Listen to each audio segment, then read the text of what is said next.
Assalamualaikum warahmatullahi wabarakatuh. Jumpa lagi dengan saya, Diego Nardianto, dalam acara Ngobrol Santai. Sudah hadir di studio TV Al-Fusa.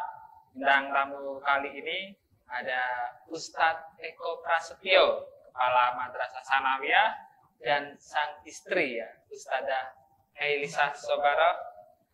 Selamat pagi Pak Ustadz. Selamat pagi Pak Nati. Alhamdulillah. Bagaimana ini kabarnya? Alhamdulillah, saya dan istri sehat Sehat selalu. Ya. Tampak sedang bahagia-bahagianya ya. Iya, alhamdulillah. Pasangan milenial ini ya. Oke. Kita sudah berada di acara Ngobrol Santai di studio TV Al-Fusa. Gimana perasaannya ini untuk Pak Ustadz? Perasaannya gugup aja Pak Nardi, Gugup soalnya aja. belum biasa. Iya. Kalau Ustadzah sendiri bagaimana? Alhamdulillah sudah diberi kesempatan untuk hadir di dalam studio TV Al-Fusa. Oke. Nah, nanti kita akan mengupas tuntas semua hal-hal yang berada di dalam Pak Ustadz dan Ustadzah ya. Untuk Pak Eko nih. Pak Eko, pertama kali tahu Al-Fusa itu dari mana? Pertama kali tahu Pondok Pesantren Terpadu Al-Fusa itu berawal ketika saya selesai berkhidmah di Pondok Pesantren Al-Mahrusyah Putri Lirboyo Kediri. Lirboyo. Pada waktu itu selesai berkhidmah di sana 2018. Terus saya pulang ke rumah dan minta izin kepada orang tua, minta doa restu untuk berlanjut khidmah. Dan pada waktu itu pondok yang saya pilih adalah Pondok Pesantren Terpadu Al-Fusa. Dan pada waktu itu saya punya teman yaitu dari Pekalongan yang bernama Ustadz Bisri. Ustadz Bisri. Ya. Saya ngontak beliau, kata beliau di Pekalongan ada pondok pesantren, pada waktu itu membutuhkan pengajar. Akhirnya saya langsung diarahkan untuk menghubungi ketua pondoknya. Pada waktu itu ketua pondoknya Ustadz Agus Lizam Syafi'i. Akhirnya saya langsung Pak ditelepon beliau dan disuruh untuk berangkat di Pondok Al-Fusa. Itu tahun 2018 awal. 2018 awal.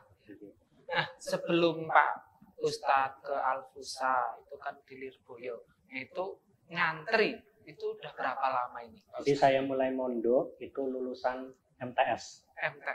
Lulusan MTS, saya berangkat ke Lirboyo itu tahun 2007. 2007 sampai 2016. Wah, selisihnya jauh ya, Ya panjang ya. 9 tahun. 9 tahun mondok itu. Iya. Jadi waktu itu 2007 sampai 2010 saya menjadi santri reguler. Terus 2010 waktu itu saya ikut khidmah atau ikut sama kiai. Pada waktu itu yang saya ikuti ialah Ibu Nyai Afif Khoridah Toha. Saya berkhidmat ke beliau kurang lebih 8 tahun. 8 tahun. Iya. Panjang ya perjalanan. Panjang perjalanannya. Nah, di sini di Al-Fusa dari 2018 ke udah 2021 ya. Iya. Oke, rencana akan sampai berapa lama ini di Al-Fusa? Apa kata Abah Umi nanti? Oh, seperti itu. Sampai nawa atau nah. Oh iya, luar biasa sekali. Nah, ini kan dari 2018 itu langsung mengajar dulu, baru menjadi kepala madrasah sanawiyah. Dari mengajar terus menjadi kepala madrasah itu bagaimana rasanya? Waktu itu setahu saya ya, berkhidmat di Al-Fusa itu setahu saya cuma hanya mengajar. Iya. Tetapi indahnya Al-Fusa waktu itu memberikan pelajaran kepada saya. Jadi di sini di samping mengajar pasti diberikan amanah yang lain. Iya. Di tahun pertama saya menjadi penanggung jawab pengajian muhadharah atau pengajian pengurus-pengurus. Iya. Di tahun yang kedua saya diamanai menjadi penanggung jawab jamiah. Dan di tahun ketiga menuju ke tahun keempat ini, saya diberikan amanah lagi oleh Abah Umi menjadi Kepala Madrasah Sanawiyah. Iya benar. Nah, itu Madrasah Sanawiyah itu kan kalau untuk sorenya, kalau paginya kan sekolah menengah pertama itu ya. Itu untuk saling koordinasi dengan kepala sekolah SMP biar semuanya berjalan lancar ke depan itu bagaimana? Jadi untuk kegiatan pagi saya free, tetapi saya selalu konsultasi dengan kepala madrasah, kepala sekolah SMP yaitu Bu Risma. Kami selalu berkoordinasi untuk memajukan baik itu sekolah pagi ataupun sekolah sore. Oke, luar biasa sekali ya. Nah, terus ke depannya bagaimana ini? Trik atau tips atau gebrakan apa yang Pak Ustadz akan lakukan untuk memajukan sekolah Madrasah Sanawiyahnya? Sebenarnya Madrasah Sanawiyah di Al-Fusha sendiri itu sudah sangat baik, Pak Nardi. Oke. Kedisiplinannya berjalan, terus peraturannya berjalan, terus takzirannya itu berjalan. Saya berharap Madrasah Sanawiyah Al-Fusha ke depan lebih baik lagi. Amin. Amin. Minta doanya, Pak Nardi. Ya. Nah, ini untuk juga para calon wali santri ya. Kalau mau mondok sekaligus sekolah ya di Al-Fusha karena memang lembaganya sudah tertata baik di madrasahnya maupun sekolahnya ya. Dan Pak Nardi juga perlu ketahui bahwasanya rata-rata yang mengajar madrasah itu diambil dari alumni Pondok Salap. Alumni Pondok Salap. Meliputi ada yang dari Tegalrejo, ada yang dari Lirboyo, ada yang dari Langkat. Keilmuannya jelas itu ya. Keilmuannya jelas, dan nasab ilmunya itu juga jelas. Oke, luar biasa sekali. Al-Fusha memang luar biasa memang sekali luar ya. biasa, benar. Makanya jangan ragu itu untuk para wali santri mau sekolah dan mondok ya di Al-Fusha ya. Oke, sekarang untuk Ustadzah Ailisah. Mondok di Al-Fusha, lulus dapat suami Ustadz. Bagaimana tanggapannya ini, Us? Tanggapan saya tentunya sangat bersyukur. Sangat bersyukur. Baik. Saya dapat suami guru saya sendiri. Gurunya sendiri. Iya. Tapi sebelumnya memang tidak ada pemikiran kalau nantinya saya akan berjodoh dengan guru Al-Fusha sendiri seperti itu. Memang jodoh itu suatu hal yang tidak bisa kita duga-duga ya. Ternyata ini udah menikah berapa lama ini? Iya. Kurang lebihnya 5 bulan. Kami menikah di bulan Januari. Jadi sudah menikah 5 bulan ini. Sudah 5 bulan. Iya. Nah, untuk Ustadzah, ini kan menjadi seorang istri kepala madrasah. Support dan dukungan seperti apa yang diberikan kepada Ustadzah Eko?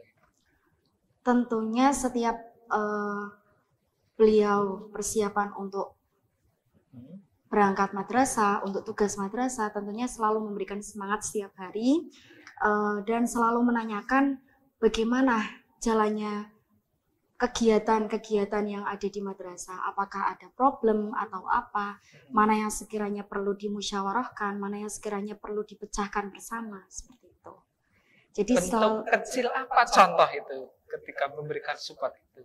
Mungkin diambilkan bajunya ketika akan berangkat kerja?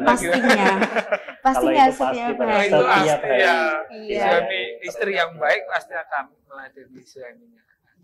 Jadi sebelum berangkat pastinya sudah disiapkan dan pasti memberikan support untuk semangat. Doa terus juga ya. Nah, ini kan antara murid dan guru. Kira ada selisih berapa tahun sih? Saya sama istri saya kurang lebih selisihnya 8 tahun. 8 tahun. Iya.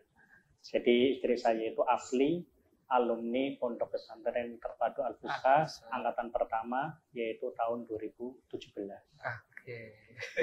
Dan pas saya kesini beliau sudah menjadi pengurus. Iya.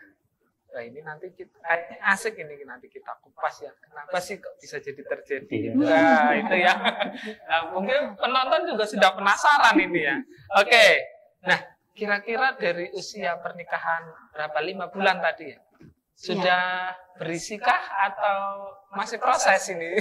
Sementara ini masih proses Pak. Masih proses, ya, oke. Kita doanya saja supaya saya dan istri segera diberikan momongan. Amin. Oke. Nah, ini untuk selanjutnya ya. Hal romantis apa yang pernah dikasih Ustadz Eko ke Ustadzah Elisa? Gimana, Is? Kalau diceritakan mungkin akan banyak. Iya, nggak apa-apa. Karena setiap momen-momen yang sudah diberikan itu selalu disertai dengan romantis dari beliau. Gitu. Luar biasa. Ini baper ini penontonnya. Jadi setiap Contohnya bagaimana contohnya? Contohnya ya setiap kita jalan-jalan, kita keluar, ada hal yang sekiranya pasti memberikan kejutan untuk saya seperti itu. Sama sekali tidak ada di pikiran saya akan seperti itu. Berarti tentunya sangat bahagia sekali ya. Sangat Bahagia sekali.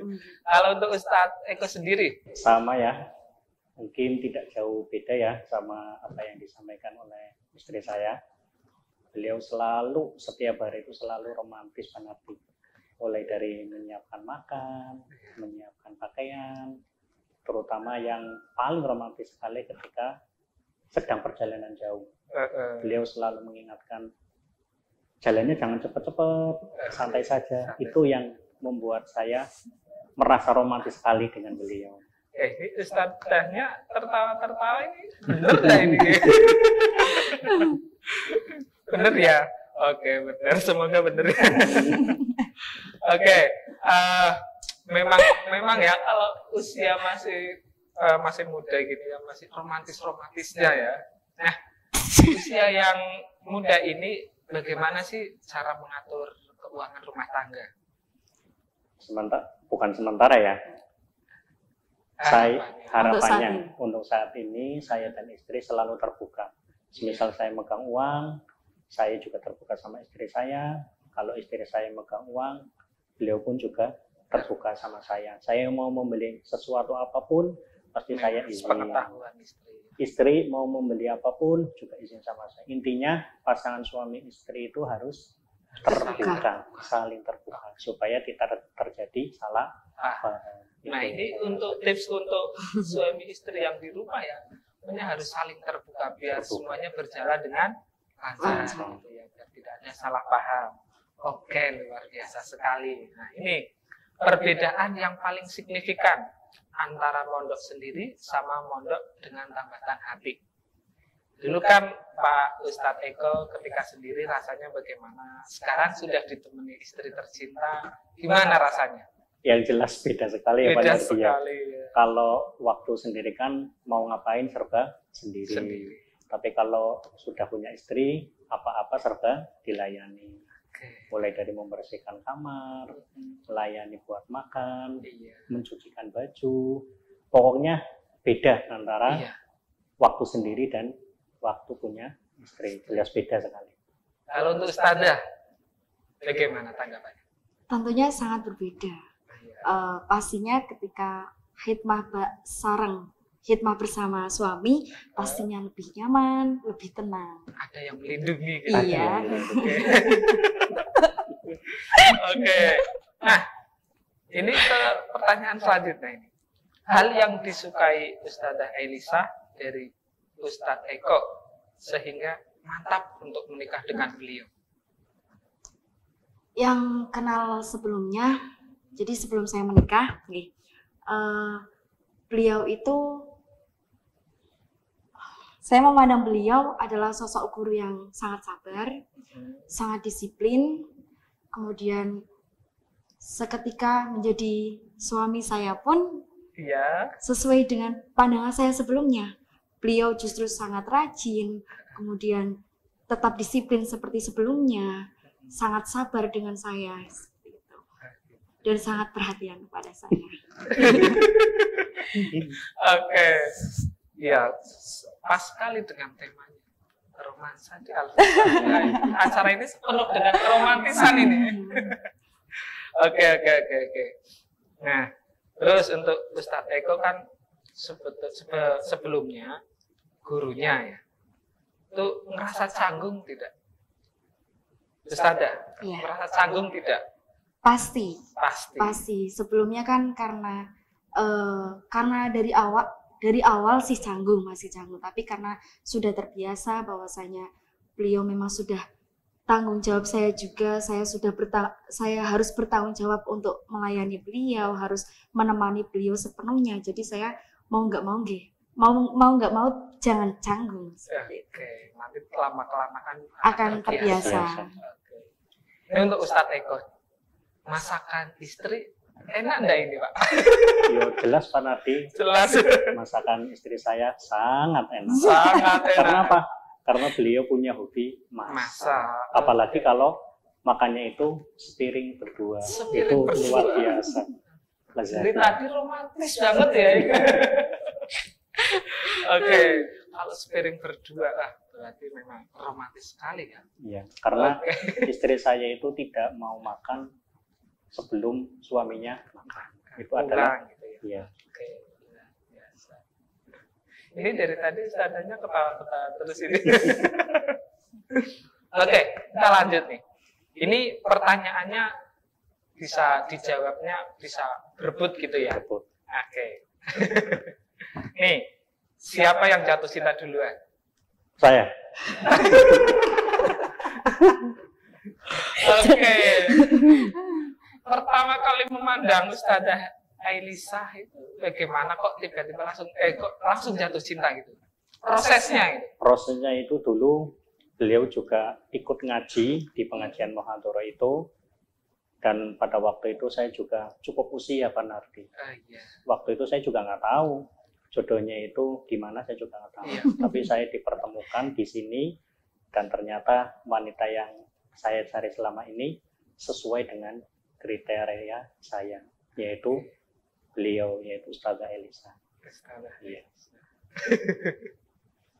Nah, untuk Ustazah nih, waktu itu Pak Ustadz Eko cara mengungkapkan cintanya itu bagaimana? Cara mengungkapkan cintanya? Iya.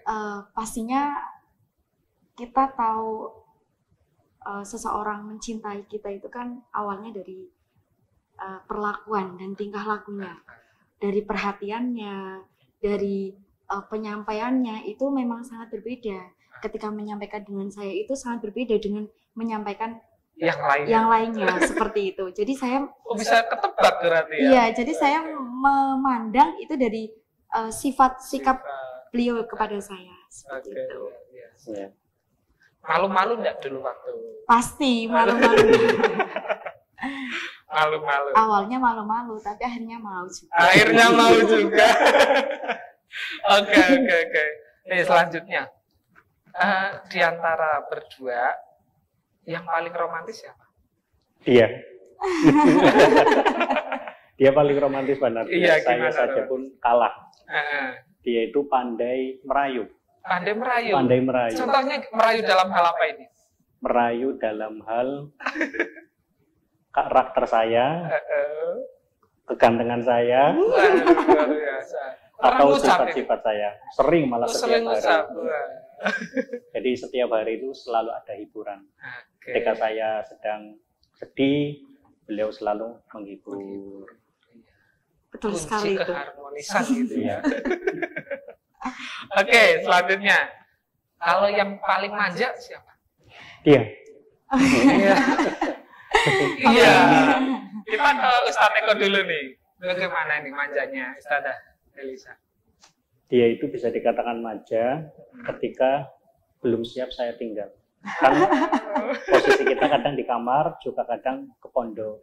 Jadi beliau itu tidak mau ditinggal sebelum ke pondoknya bersama. Misal di pondok ada tugas apa, jadi beliau itu intinya tidak mau ditinggal bersama saya. Ya, itu diantara. Inginnya terus ya, nempel terus ya. Oke, saya akui. Mengakui ternyata. Kalau Ustazah sendiri bagaimana? Kalau manjanya suami saya, itu terkadang kita memang makan berdua, terus makan berdua yang menurut saya manja ya, ketika beliau minta disuapin. Ya Allah, romantis sekali. Oke, luar biasa ya pasangan ini. Oke, kita lanjut. Kalau tadi yang paling manja, sekarang siapa yang paling ngambekan? Dia juga. Siapa dulu nih? Oke, Pak Ustadz dulu. Pak Ustadz, ngambekannya gimana? Jadi saya menanggapi kalau ada seorang wanita yang suka ngambek itu adalah hal yang wajar. Wajar. Bagaimana seorang suami bisa menyikapinya. Tapi alhamdulillah saya bisa menyikapinya kalau beliau sedang ngambek. Mungkin juga di antara ngambeknya seorang wanita itu berasal dari kesalahan seorang laki-laki. Itu yang saya tahu. Halo Ustazah. Kalau itu memang saya pribadi yang sering seperti itu. Mengakui lagi. 2 poin ini ya berarti ya. Oke, ini yang terakhir dari sesi ini ya. Yang paling penyabar.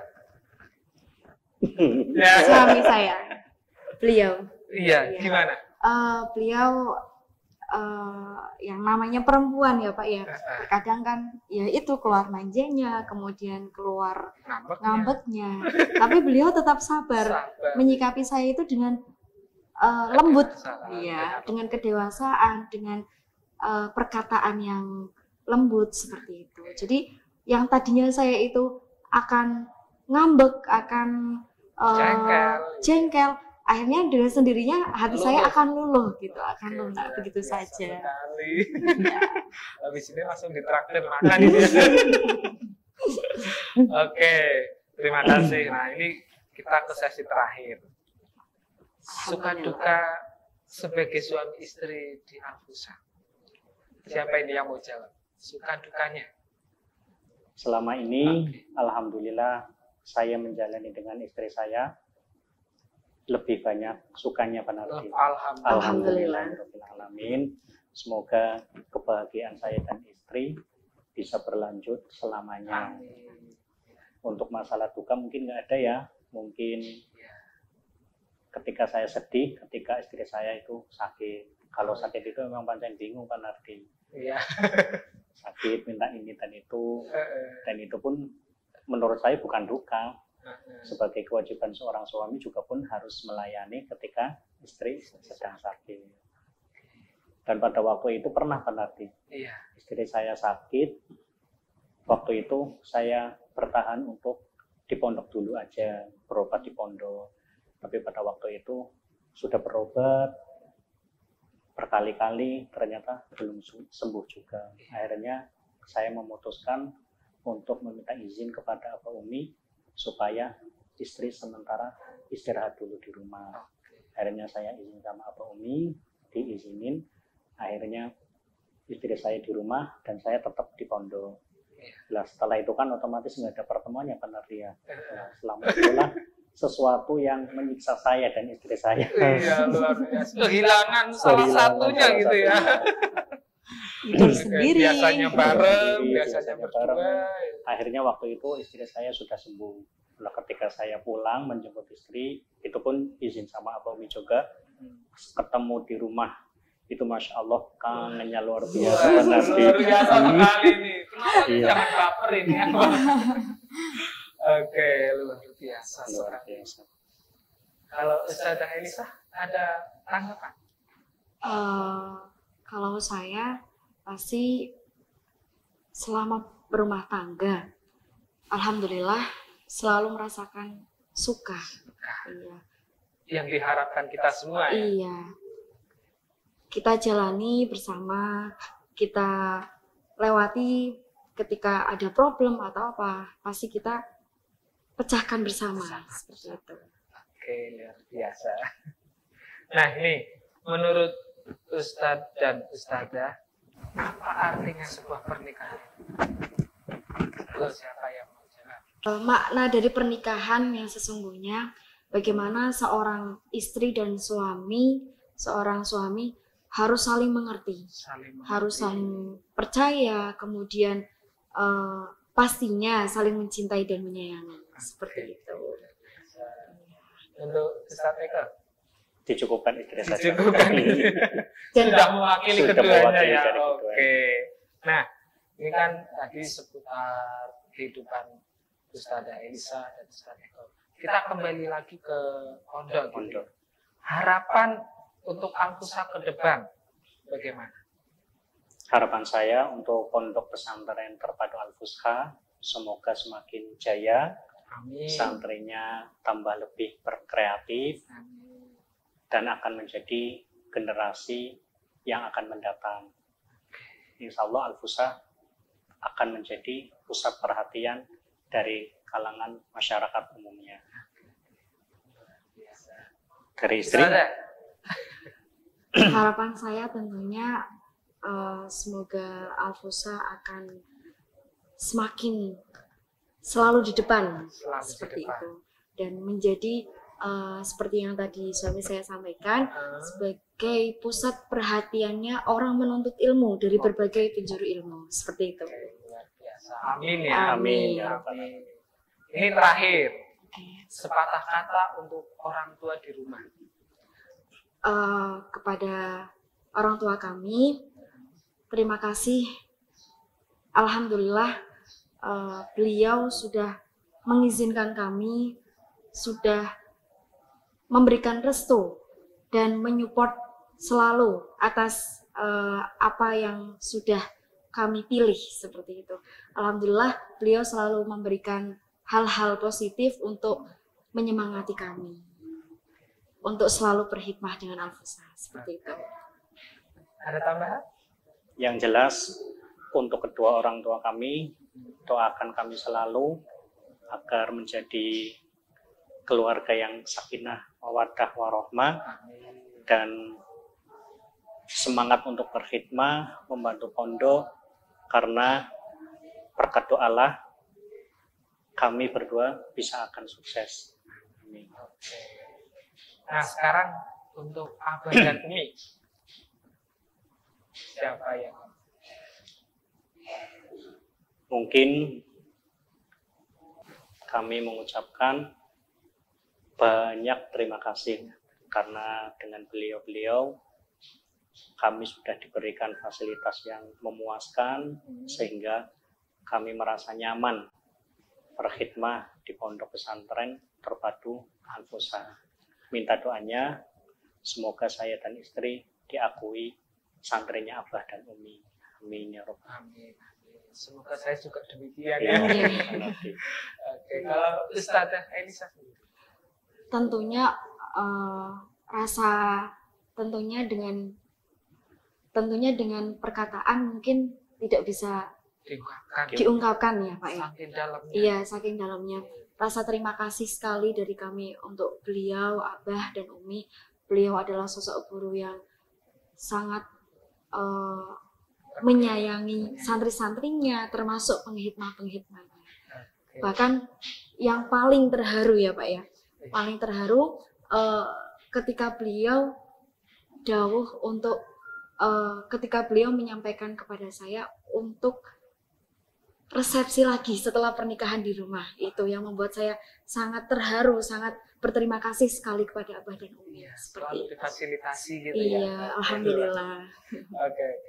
Terakhir nih untuk para santri-santri Al-Fusha. Siapa? Untuk santri Al-Fusha, semangat berkarya, teruslah berkreasi, gapai impianmu. Al-Fusha tempat yang pas untukmu. Seperti itu. Ustaz, ada mau menambahkan? Cukup ya. Cukup, oke. Baik, sudah berakhir di acara Bincang Santuy kali ini. Terima kasih kepada Ustaz Eko dan Ustaz Elisa sudah berkenan hadir di studio TV Al-Fusha. Demikian acara ngobrol santai bersama Ustaz Eko dan Ustadzah Elisa. Saya selaku pembawa acara mengucapkan terima kasih kepada seluruh kerabat yang bertugas. Sampai jumpa di ngobrol santai berikutnya. Wassalamualaikum warahmatullahi wabarakatuh.